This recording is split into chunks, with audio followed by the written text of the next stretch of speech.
রাধে রাধে, জয় গৌর জয়নিতাই। আজ তোমাদের শ্রী শ্রী মায়ের যে কাহিনীটি বলবো সেটি হচ্ছে জয়রাম বাটিতে মায়ের নতুন বাড়ি।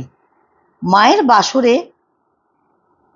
বাসরে না, সরি ভুল বললাম, এখানটা মায়ের বাসের সুবিধের জন্য স্বামী শারদানন্দ জয়রাম বাটিতেও একটি নতুন বাড়ি করে দিয়েছিলেন।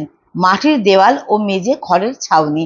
1916 খ্রিস্টাব্দের মে মাসে মা বাড়িতে প্রথম আসেন। ঘরে থাকেন, কখনো বা বারান্দায় পা ছড়িয়ে বসেন।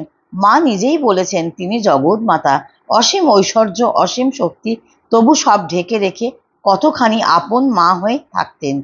তা এই বাড়ি একটা ঘটনা বুঝতে পারবে।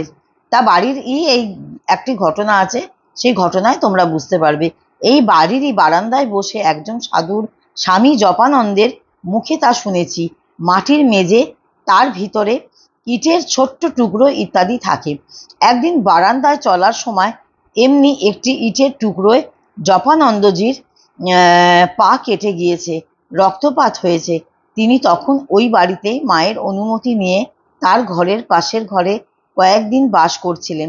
গভীর রাত্রে একবার বাইরে আসার দরকার হওয়ায় তিনি দরজা খুলে দেখলেন, এক হাতে লণ্ঠন ধরে অন্য হাতে একটু খুন্তি দিয়ে মা বারান্দার মেঝের মাটি খুঁড়ে খুঁড়ে সব ইটের টুকরো তুলছেন।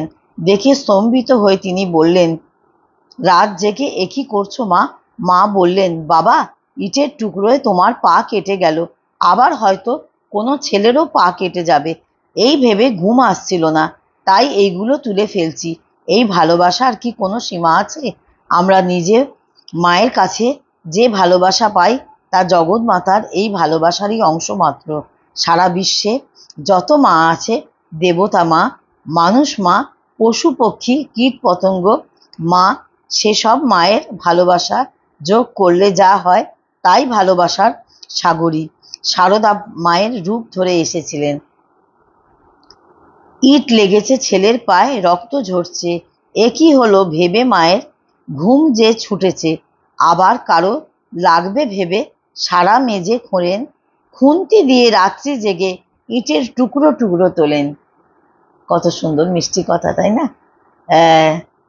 যাই হোক, তোমরা সঙ্গে থাকো, সাথে থাকো, কিছু একটা কমেন্ট করবে, লাইক দেবে অবশ্যই, আর অবশ্যই ভিডিওটা ভালো লাগলে পাশে থাকবে। ততক্ষণ রাধে রাধে, জয় গুরু, জয় নিতাই।